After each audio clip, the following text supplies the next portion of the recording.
Günaydın. Amerikan borsalarında dananın kuyruğunun koptuğu yere geldik. Artık piyasa karar aşamasında, yön yukarı mı olacak, aşağı mı olacak çok yakında öğreniyor olacağız. Bugünkü videoda Amerikan borsaları ve kripto paralarla ilgili orta ve uzun vadedeki görüşlerimi, beklentilerimi, önemli fiyat seviyelerini, zirve ve dip beklentilerimi paylaşıyor olacağım. Gelecekteki videolarımda da bu videolara referans vermeyi düşünüyorum. O yüzden uzun uzun elimizden geldiğince buradaki stratejimizi ve tekniğimizi anlatıyor olacağız bu videoda. Şimdi S&P 500 ile başlayalım. S&P 500 bir kere kendi geliştirdiğim tekniğimi överek başlamak istiyorum bu videoya. Çünkü bundan daha önceki videolarda şunu söylemiştim. Burada benim kullandığım ve ismine Hawkeye dediğim bir teknik var, bir yöntem var ve fiyat seviyelerini bununla belirliyorum. İleriki fiyat seviyelerini ve gelecek seviyeleri ve hedefleri de yine bununla belirliyoruz. Dirençleri bununla belirliyoruz. Şimdi 6933 seviyesi, önceden videoyu izleyenler zaten biliyorlar. Yeni katılanlar da geriye dönük videolara bakarak bu seviyenin çoktan beridir burada olduğunu görebilirler. Fiyat daha buradayken direncimizin 6933 olduğunu söylüyordum. Eski tepelerin aşılmasının bir şey ifade etmediğini, önemli olan 6933 üzerindeki günlük kapanış olduğunu, yönün teyidini ancak bu şekilde sağlayabileceğimizi söylüyordum. Birinci kademe 6780 üzerinde alınacaktı, artık o alındı. İkincisi de 6933 üzerindeki günlük kapanışta alınmayı bekliyor. Stopumuz da burada. Şimdi sadece grafikteki muma bakarak 6000 seviyesi, belki şuradan söyleyebilirler. Şurada da açılmış. 6900'de oluştu direnç ya da 6918 civarında oluştu direnç. Bunun üzerindeki günlük kapanışlar, saatlik kapanışlar yönü bize gösterecektir diyor olabilirler. Ancak bu hatalı bir yorumdur. Çünkü bakın şöyle göstereyim. Eğer direnç burada olsaydı, daha önce geldiği direnç ve döndüğü direnç seviyesi, fiyat seviyesi burada olsaydı grafik böyle davranmazdı. Gördüğünüz gibi geliyor fiyat 1, 2, 3, 4, 5, 6, 7, 8 sefer bu 4 saatlik mumlar 8 sefer buradan red diyor. Üzerine iğne bırakıyor, geri geliyor ve bunun üzerine çıkmakta, bunun üzerinde 4 saatlik bir mum bile kapatmakta zorlanıyor. Demek ki bizim direncimiz burada bizi bekliyor, burada değil. Ve eğer biz günlük kapanışlara göre karar veririz, günlük kapanışlara göre karar veriyor olsaydık burada 6918 üzerindeki günlük kapanışı zaten alım yapmaya başlamamız gerekirdi. Bu durumda da gelecektik, burada artık stres olacaktık. Ya bu niye yukarı gitmiyor, buradan red mi yiyor acaba diye, geri mi dönüşler başlıyor acaba diye stres olacaktık. Çünkü Nasdaq ve Nikkei'yi de göstereceğim. Oralarda da farklı direnç seviyeleri ve farklı tutunmalar var. Yani oralarda da kritik eşiklere gelinmiş durumdayız. Yani uzun lafın kısası, bu teknik için ben çok çalıştım ve böyle durumlarda çalıştığını görmek, işe yaradığını görmek de beni mutlu ediyor. Şimdi tekniğimizden de bahsettikten sonra biraz duruma değinelim. 6930 üzerinde geldi, 2 gündür burada red diyor. Şimdi önümüzdeki hafta yılbaşı haftası, ondan sonraki hafta da yeni yılın ilk haftası falan, bu seviyenin aşılabileceğini düşünüyorum. Belki böyle biraz daha şöyle aşağı doğru yapabilir veya yatay yapabilir. Ama buradan sonra ben bu seviyenin aşılacağını, üzerinde bir günlük kapanış yapılacağını ve bize ikinci kademe alımı yapma fırsatı ortamız hazırlayacağını düşünüyorum. Buradaki orta vadeli hedeflerimiz aslında şöyle söyleyeyim. Bir sonraki yıl burada bir orta vadeli zirve oluşmasını bekliyorum. Yani burada 7426'nın bir sonraki yılın ilk çeyreğinde, belki Ocak ayında, belki Şubat ayına sarkabilir, görüleceğini, 7426'da bir zirve yapacağını, ondan sonra 2026'da beklenen resesyonun başlama ihtimali ve biliyorsunuz bir değişimi olacak. Fed'de bir başkan değişimi olacak. Bu başkanlık değişimi esnasında belki bazı sorunlar yaşanabileceğini, buralarda birazcık artık borsaların dinlenmeye geçeceğini düşünüyorum. Tabii arada bir ara seçimler meselesi de var. Ara seçimlerde de burada bir likidite sağlanabilir. Ama o da o zamana gelene kadar tabii uzun bir vade geçmiş olacaktır diye düşünüyorum. Çünkü yeni gelecek Fed Başkanı Mayıs ayıyla Nisan ayında sanırım geliyor olacak. Şimdi tabii hala parasal genişlemeye geçmemiş bir Fed söz konusu. Parasal genişlemeye geçse bile, yani onu bence söyleyebilmek için, parasal genişlemeye geçiyoruz artık diyebilmesi için yeni gelen Fed Başkanı'nın da 1-2 ay Fed'de zaman geçiriyor olması, onu yaptıktan sonrasında dahi basılan paranın, gelen likiditenin sisteme girebilmesi ve etki edebilmesi için de en azından 13-15 hafta geçmiş olması. Tüm bunlar göze alındığında da yeni yükselişlerin ta bir dahaki 2026'nın sonuna kalması gibi böyle kabaca anlatabileceğim bir süreç öngörüyorum. Bu sürecin de sonunda bir daha yeni bir yükseliş trendinin başlaması mümkündür. Bu yükseliş trendinin başlamasında da bence öncü kuvvet, bunu belki başka bir video yapmayı düşünüyorum. Öncü kuvvet yapay zeka değil de kuantum bilgisayarlardaki gelişmeler olabilir diye düşünüyorum. Bazı kuantum bilgisayar hisseleri şu an halihazırda çok ucuz. Bununla ilgili bir video yapacağım. Hisselerden bahsediyor olacağım. Ama bir sonraki rally ve yükseliş trendinin fitilini ateşleyen haberlerin bu yönde, bu kuantum bilgisayar alanındaki sektörün büyümeye başlamasıyla ilgili olabileceğini düşünüyorum. Hatırlarsanız bundan birkaç ay önce Google Willow diye bir çip tanıtmıştı ve bu çip yeni bir sektörün ilk habercisiydi.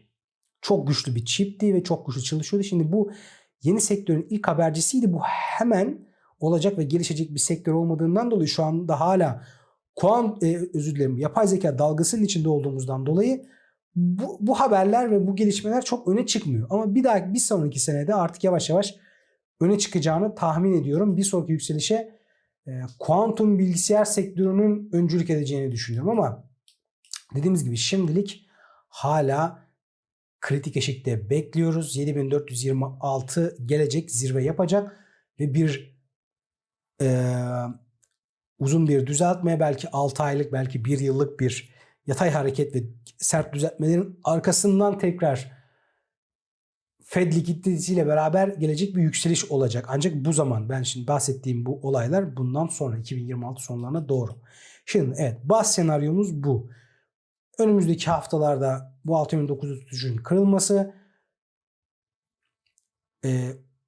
birkaç ay içerisinde orta vadede diyebiliriz, hatta kısa vadede diyebiliriz, 7426'nın görülmesi ve zirvenin buralardan artık yavaş yavaş dönüş yapması, fiyatın dönüş yapması bizim baz senaryomuz. İkinci senaryo, kötü senaryo, 6933 eğer kırılamazsa buradan tekrar aşağı doğru gelen ve biraz sıkışma görebiliriz. Belki fiyat buradan aşağı doğru gelebilir. Bir sıkışma sonrası şu yükselen trendin kırılması, yönün aşağı başlaması ve artık şurada grafikte yapısal bir bozukluk oluşmak üzere alçalan bir dip yapılması ve fiyatın buradan daha sert düşüşler yaparak ayı sezonuna girilmesi bizim ikinci senaryomuz, beklemediğimiz senaryomuz S&P 500'de. Şimdi ne yapmak gerekiyor? Eğer elimizde varsa tutmaya devam etmek gerekiyor. Önemli bir yerdeyiz. Sert yükselişlerin gelebileceği bir yerdeyiz. Birinci kademe zaten alındıysa burada bekleniyor. İkinci kademe için eğer zaten daha önceden de aldıysanız, maliyetiniz aşağılardaysa, aslında ikinci kademe alımı yapmak, yani buraya ikinci kademe diye yazdığım alımı yapmak belki tercih etmeyeceğiniz bir şey olabilir. Ama buradan da yükselişte bekleriz. Yani ekleme yapmak için de iyi bir yerdir. Şöyle bir yükselişte buradan bekleriz. Onu da söyleyeyim. Tekrar geri dönelim. Kötü senaryomuza buranın altında gerçekleşecek alçalan diplerde aşağı doğru bir düşüşü bize sinyali olur S&P 500'de. Evet, şimdi Nasdaq'a geçelim S&P 500'den sonra. Şimdi Nasdaq'ta hala düşen trend çizgisi kırılamadı. O da kendi önemli direncine geldi. Burada birinci kademe alım yapılmıştı. İkinci kademe için 26.151 bekleniyor. Şimdi buradaki düşen trend kırılırsa aynı zamanda S&P 500'deki fiyat direnci de kırılmış olacak ve bu ikisi için de bir yükseliş teyidi olacak. Aslında bu S&P 500'de gösterdiğimiz seviye burada 27.380'e tekabül ediyor. Yani S&P 500 7.426 seviyelerinde zirve yaptığında Nasdaq'ta 27.380 seviyelerine gelmiş olur diye tahmin ediyorum. Ve burada da hala şöyle gösterelim, %6, %7 gibi bir kar getirisi, kar potansiyeli olduğunu düşünüyorum buradaki kırılımların gerçekleşmesi durumunda. Ama buradaki risk daha büyük. Belki eğer işler yoluna gitmezse S&P 500'deki kırılım ve buradaki yükselen trend kırılımı, düşen trend kırılımı da gelirse burada Nasdaq tekrar bir dirençle karşılaşabilir. Bu da piyasaları kötü etkileyebilir. Yani burada ikili tepe yapmak üzere tekrar bir dirençle karşılaşabilir. O yüzden burada düşen trendin kırılması değil, 26.151'in kırılmasını beklemek önemli. Burada da artık yaptıktan sonra beklediğimiz zirveye sadece %5 kalıyor. İkinci kademe alıp almamak, yani burada bir alım yapıp yapmamak artık sizin risk toleransınıza kalmış bir şey. Çünkü zirvenin 27.380'lerde olmasını bekleriz. Biraz daha riske toleransınız varsa ve daha risk almaya müsait bir durumunuz, bir yapınız varsa burada da almayı düşünebilirsiniz. Buradaki kırılım, günlük kırılım gerçekleştikten sonra, ama daha güvenli olan yer burasıdır veya hiç almamaktır. Yani burada elinizdekiyle yetinip 27.380 zirvesini elinizdekilerle beklemektir. Buradaki bahs senaryomuzda yine S&P 500'deki Amerikan borsasındaki gene ana endeksteki senaryoya benzer bir durum.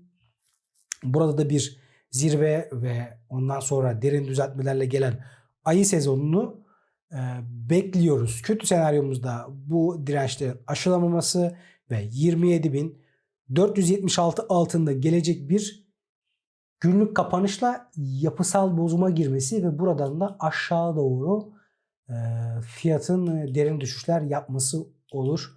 Bu da şu anda beklediğim şey değil. Bu şu an, ya burada aslında şöyle bir şey var. Şimdi genelde düşen trendlere üçüncü temaslar düşüş habercisidir. Çünkü bir düşen trendin oluşması için iki tane tepe lazım bize. Şimdi birinci tepe burada olduğu görünüyor. İkinci tepenin de burada olduğu görünüyor. Ya şurası olduğunu da düşünebilirsiniz. Belki burada olmuştu diye de düşünebilirsiniz ama bunlar tabii ki yorumlara bağlı. Birinci burası aşikar ve ikincinin de şu aralıkta olduğu görülebiliyor. Ve üçüncü dokunuş burası olduğunda genelde traderlar bu üçüncü teması bir short fırsatı olarak değerlendirirler. Yani çünkü artık bir düşen trend oluştu. Bunun kırılmasını da beklemeyiz üçüncüde. Ancak dördüncüde kırılır gibi bir genel algı vardır ve üçüncü temaslar genelde düşüşlere yol açar. Bu öyle bir yerde olabilir. Yani buradan belki şöyle bir daha bir düşüş, bir sıkışma ve bir yükseliş. Şöyle çizeyim hatta. Şuradan şöyle bir düşüş, bir sıkışma ve bir yükseliş de olabilir ama bunu eğer siz benim çizdiğim gibi değil de şöyle falan çizerseniz o zaman da üçüncü temas diye buraya kabul edersiniz. Yani bunlar tamamen dediğim gibi yorumlara bağlı şeyler ama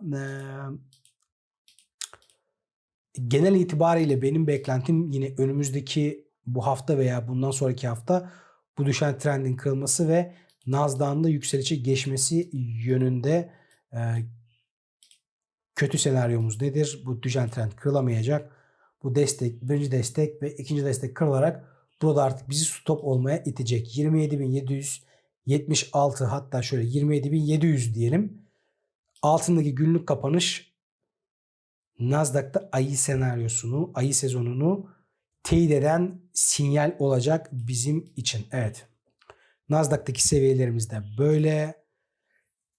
Nikkei, şimdi Japon borsası biraz daha geride kaldı. Ve buradaki 51.000 desteği de daha önce söylediğim gibi videolarımda Japon borsası endeksinin ana direnci ve bu ana dirençler kırıldığında biz ara dirençlere göre daha hızlı bir yükseliş bekleriz. Şimdi dolayısıyla ayı sezonuna girmeden önce buradaki yükseliş eğer olacaksa S&P 500 ve Nasdaq'taki kırılımlar Nikkei'de bir kırılım olmasını bekleriz ve buradaki potansiyelin daha yüksek olduğunu Nikkei'nin daha hızlı bir şekilde yükseliş yapacağını ve zirvesine ulaşacağını, bunun da bu 59.494 seviyesinde yaşanacağını düşünüyorum. Yani Nikkei'deki potansiyel aslında bence Amerikan borsalarına göre kısa vadede daha yüksek.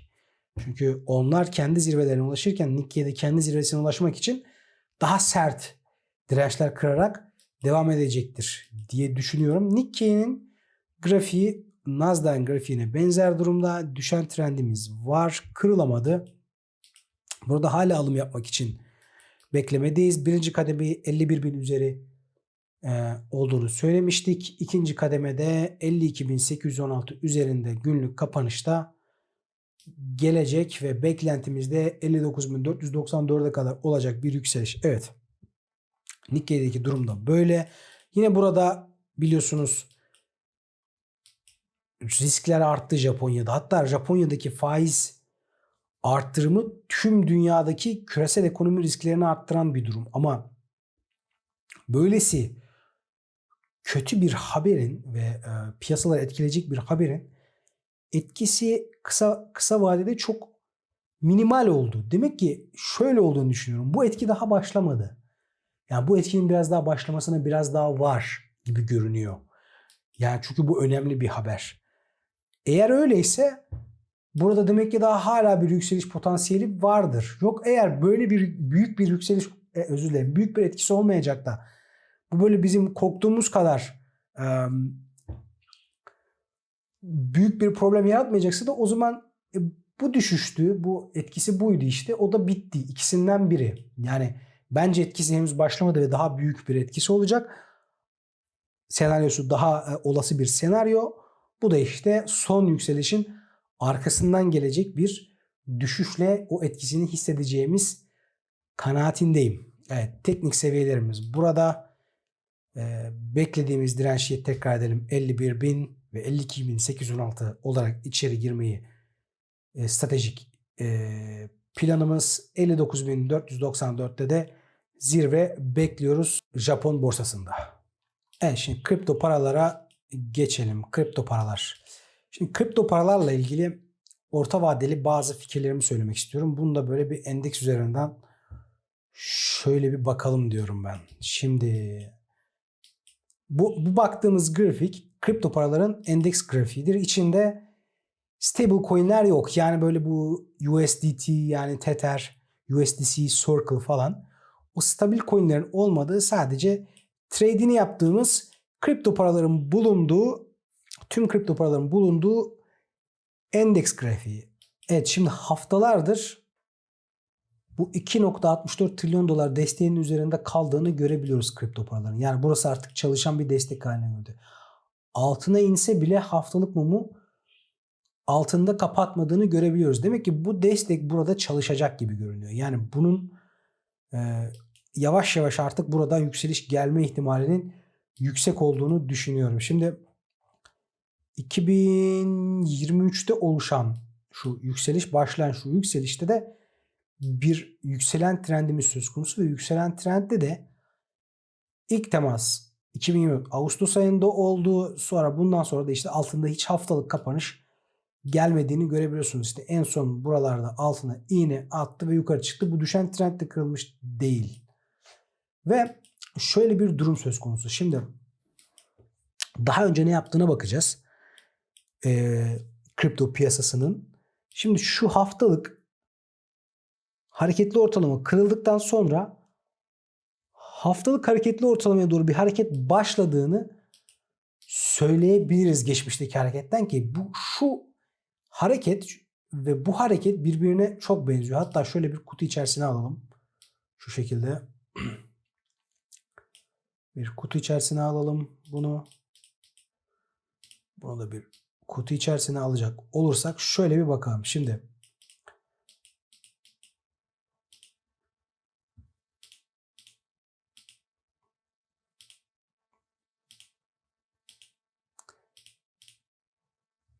birincisi burada bir tepe olduğunu, bir zirve olduğunu kripto paralarda, sonra bu kripto paralarda bir düzeltme ve derin bir düşüş olduğunu görüyorsunuz. Hareketli ortalama kırılıyor. Onun altına giriyor ve burada da bir gördüğünüz gibi dip yapıyor. Sonra tekrar yükseliş başlıyor. Bir zirve yapılıyor. Sonra hareketli ortalamaya kadar tekrar, bakın burada zirve yapılıyor. Hareketli ortalamaya kadar tekrar bir düzeltme gerçekleşiyor. Hareketli ortalamada destek bulunuyor burada. Gördüğünüz gibi sonra tekrar bir zirve geliyor. Şimdi buradan da tekrar bir zirve geliyor ve burada bir zirve yapıyor. Bu şu demek oluyor. Bu 125 bininde Bitcoin'in yaptığı ve 4 trilyon dolarda da kripto paraların yaptığı zirve artık bu sezonun zirvesi olabilir. Artık bunun üstüne çakılması için yıllarca beklenebilir sinyalini veriyor bize bu grafik ve bu benzerlik. Şimdi neredeyse birebir gitmiş haftalık grafikte. Burada zirve yaptığını görüyorsunuz. Burası da artık zirve olduktan sonra düşüş başlıyor ve haftalık hareketli ortalama gördüğünüz gibi kırılıyor ve altına devam ediyor. Burada da haftalık hareketli ortalama kırılıyor, altına devam ediyor. Buralarda bir destek bulduğunu görüyorsunuz. Şimdi yine destek bulunmaya başladı burada ve bundan sonra hareketli ortalamaya kadar bir yükseliş gerçekleşiyor. Şimdi biz sanırım bu evredeyiz. Yani buradaki destekten sonra hareketli ortalamaya kadar bir yükseliş bekleme aşamasına geldik. Şimdi buradan gelecek yükseliş hareketli ortalamada böyle aşağı geleceğini düşünürsek şu 3.07 trilyon dolar civarlarında buluşabilir diye tahmin ediyorum fiyatla hareketli ortalama. Eğer öyle değil de şöyle hareketli ortalama çok daha düşmezse, şöyle olursa bu sefer fiyat biraz daha yukarı doğru gidebilir. Bu sefer de 3.25'e iğne bırakma ihtimali oluştu. Yani benim kripto paralarla ilgili beklentim şurada bir alçalan tepe yapması. Yani şuralarda 3.25 trilyon dolarla 3.07 trilyon dolar arasına kadar bir yükselişin gerçekleşmesi. Ondan sonra da sert bir ayı sezonuna girilmesi. Beklentim kripto paralarda bu yönde. Bunun da önümüzdeki Ocak ayında ya da işte 2026'nın ilk çeyreğinde yaşanmasını bekliyorum. Bunu trade etmek istiyorsanız çok riskli olmalı, çok temkinli olmalısınız.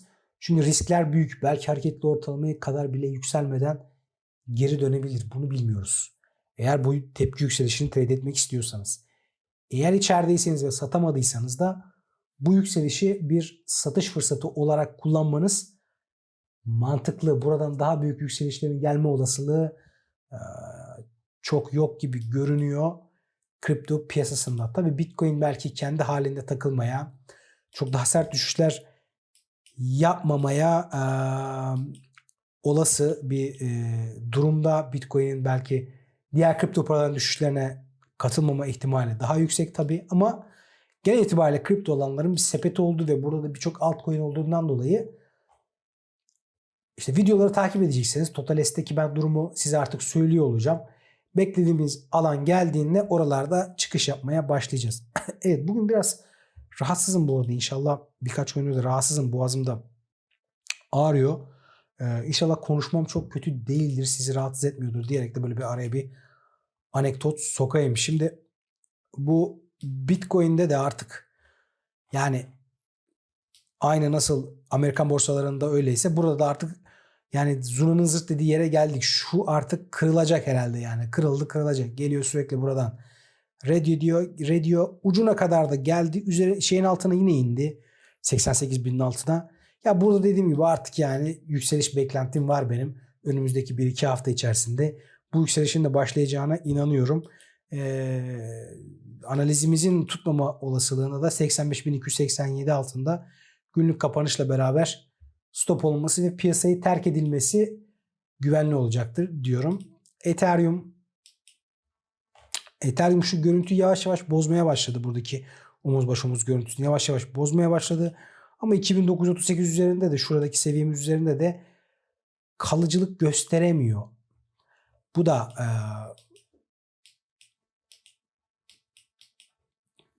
temkinli davranmamızı sinyali veren bir temkinli davranma sinyalini veren diğer bir durum olacak diye düşünüyorum. Yani burada 3034 üzerindeki günlük kapanışla beraber buradaki yükselişin de yukarı doğru devam etmesini bekliyorum. Kripto paralardaki yükselişin yakın zamanda gelmesini, bu tepki yükselişinin gelmesini Ethereum'da da bekliyorum. Öyle söyleyeyim. Şimdi genel itibariyle tabii video bitemeden önce Borsa İstanbul'a da bakalım. Şimdi Borsa İstanbul ya buradaki desteğine tutunuyor. Yine çok altına falan indi bu. 11.269 altına indi.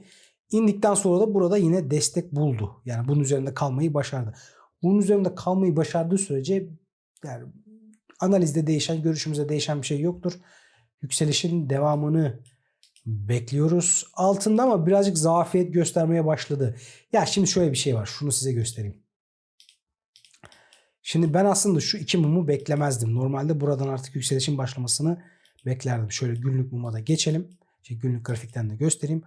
Ama bu Noel muhabbetleri, işte Avrupa'daki ve Amerika'daki piyasaların kapanması, bu Amerika'daki BOFA'nın, işte ne bileyim bu Avrupa bankalarının, Deutsche Bank'ın falan filan işte buralarda işlem yapmıyor olması Borsa İstanbul'daki hacmi iyice düşürdü ve hacim olmadığı zaman piyasalar böyle düşmeye meyillidir ya da böyle yatay gitmeye ama böyle tatsız gitmeye meyillidir. Şimdi şu 2 gün özellikle de işte 25 Aralık günü yani çok düşük hacimle hareket etti ve şu hacim de aslında çok aşağıdaydı.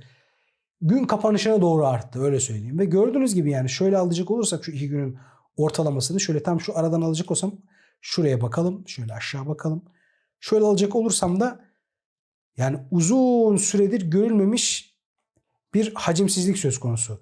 Yani son işte ne bileyim Ağustos ayından hatta daha öncesinden beri baktığımızda şu son 2 günün ortalamasından daha az hacimli işte 2 gün görüyorum. Yani aslında en hacimsiz son 5 gün gibi görünüyor son 5-6 aydır. Yani hacim bu 2 günlük düşüşü teyit etmiyor. Dolayısıyla da bu düşüşlere ben çok güvenmiyorum. Buradan tekrar başlayan bir yükseliş olma ihtimalini de daha yüksek buluyorum. Borsa İstanbul'daki hedefimiz de 12.779'dur. Bunun gelmesini bekliyoruz. Ama dediğim gibi yataylık artık biraz fazla uzadı. Çok olup biten de bir şey yok. Çok da tatsız olmaya başladı. Sadece işte dediğim gibi bu 11.158'in de kırılmasıyla kısa vadede spekülatif bir yükseliş olacaktır. Satış fırsatı olacaktır. 12.779'larda çıkmak üzere elimizde varsa tutmaya devam etmek ve 11.269 altındaki günlük kapanışta da stop olmak Borsa İstanbul'daki temel stratejimiz. Evet, şimdi bugünkü videoda dediğim gibi orta ve uzun vadedeki hedeflere ve beklentilerime değinmek istemiştim. Birazcık böyle sesimin de yorgunluğumun da verdiği bir rahatsızlık olmuş olabilir. Bu videoda böyle olmuş olabilir. Bunun için özür diliyorum şimdiden ve size yine teşekkür ederek videoyu kapatmak istiyorum. 39 abone olduk. Her geçen gün biraz daha kanalımız büyüyor. Buradaki izlenmeler de giderek artıyor. YouTube'da kanalımı önermeye devam ediyor. Siz de kanalıma abone olarak, hatta güzel bir sürpriz oldu. Ben videodayken 10 dakika önce Canograf kanala abone olmuş. Çok teşekkür ederim yorumunuz için ve abone olduğunuz için. Gerçekten güzel bir sürpriz oldu yine. Evet, dediğim gibi kanala abone olduğunuz ve yorum yaparak beni desteklediğiniz için teşekkür ediyorum. Videoyu izlediğiniz için teşekkür ederim. Herkese bol kazançlar diliyorum. Görüşmek üzere diyelim. Videodan sonra da yoruma cevap veriyor olacağım.